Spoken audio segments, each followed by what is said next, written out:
Il a l'habitude des adolescents difficiles. Bonjour monsieur. Papa, je lui ai 19. Je t'aime. Rapprocher un père, un enfant, c'est sa mission. Il est le papa de l'Internet. Bonjour, je reçois aujourd'hui une lettre de Catherine. Catherine qui me dit « Papa de l'Internet, je suis très inquiète pour mon enfant. En effet, celui-ci m'a dit qu'il ne voulait pas la dernière Xbox One pour Noël, au principe qu'elle ne tournait pas sous Linux, mais sous Windows. Je suis très inquiète. Que dois-je faire? Aide-moi. Catherine, je crains que ton fils ne soit un geek. Oui, geek. G-E-E-K. Comme papa de l'Internet maîtrise la langue de Shakespeare comme personne, il sait que de E font I, donc geek. En tout cas, Catherine, tu as bien fait de t'adresser à moi, car papa de l'Internet connaît parfaitement l'univers des geeks. Il ne faut surtout pas confondre le geek avec le gamer, bien que certains soient gamers et geeks à la fois. La grande différence réside dans le fait que le gamer joue avec des jeux récents sur son ordinateur ou sa console, alors que le geek, lui, joue à des jeux qu'il a programmés lui-même sur sa TI 83 collège, où l'on voit des petits X qui sautent par-dessus des petits slash. Captivant. Un geek n'est pas non plus un technophile, qui est simplement celui qui apprécie l'usage du dernier téléphone portable à la mode. Enfin, sauf si ce téléphone portable fonctionne sous NuLixOS. En effet, l'ordinateur du geek fonctionne aussi sous Linux. C'est en effet le seul système d'exploitation digne d'intérêt à ses yeux. Attention également à ne pas confondre le geek avec un nerd. Les nerds passent leur journée à calculer l'hypoténuse des murs de leur chambre et à lire le dictionnaire. C'est donc tout à fait différent, même si un point commun les rassemble, l'absence de compagne femelle à leur côté. Bref, Catherine, puisque tu t'inquiètes pour ton enfant, je vais m'empresser de m'adresser à lui. Jeune fils de Catherine, ta maman est inquiète. Elle est inquiète pour ta descendance qui restera peut-être virtuelle. En effet, elle qui se rêvait déjà grand-mère d'un petit être vivant, la voilà réduite à imaginer pouponner une nouvelle version de kernel qui sera peut-être la seule chose que tu risques d'engendrer. Et oui, puisque tu n'as pas encore partagé la couche d'un être vivant de même espèce et de sexe différent, et que toutes les filles que tu fréquentes ont tout un nom se terminant par .jpeg ou .png, tu ne risques pas de te reproduire. Je sais bien sûr que ce n'est pas facile d'en rencontrer une, puisque le geek ne parle qu'à d'autres geeks, et bien sûr grandiose jamais en direct, uniquement sur des forums, ou pour les plus sociables d'entre eux, sur IRC. Alors, IRC c'est comme Skype, mais sans l'image et sans le son.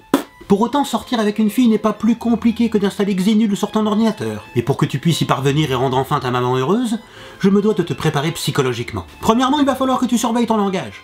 En effet, le C n'est pas une langue vivante. Et commencer toutes tes phrases par void et les terminer par un point-virgule n'est pas une manière adéquate de t'adresser à une dame. Non, non, non, non.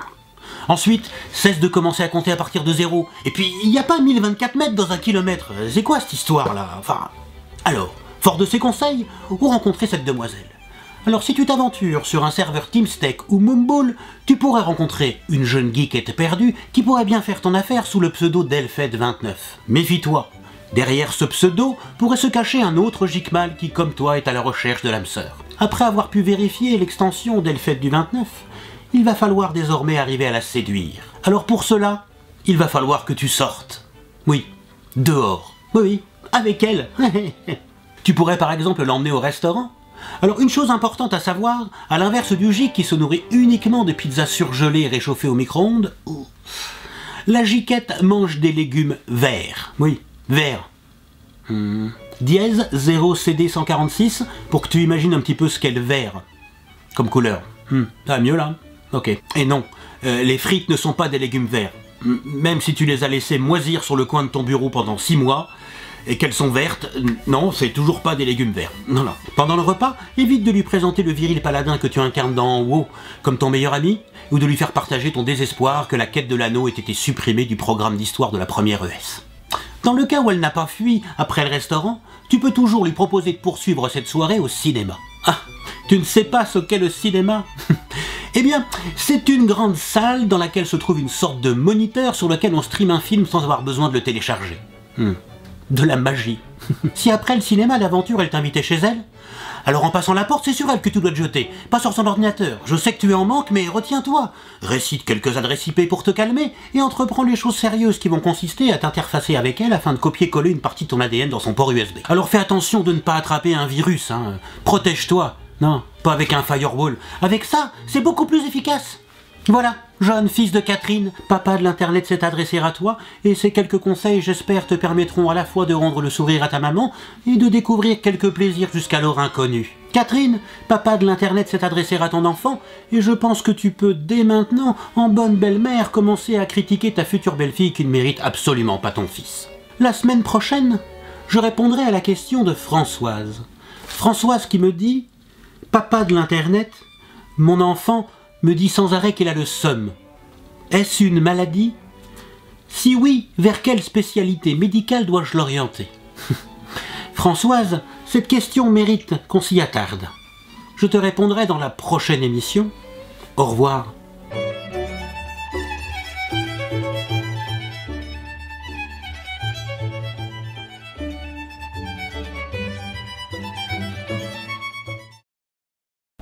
Allô? Ouais. Elle fête du 29? Alors, oh non, c'est pas moi.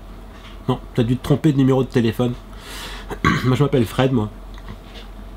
Oui, d'accord, t'aimes les elfes, mais non quoi. Non, mais tu cherches pas, c'est pas la peine non plus. Allez, salut.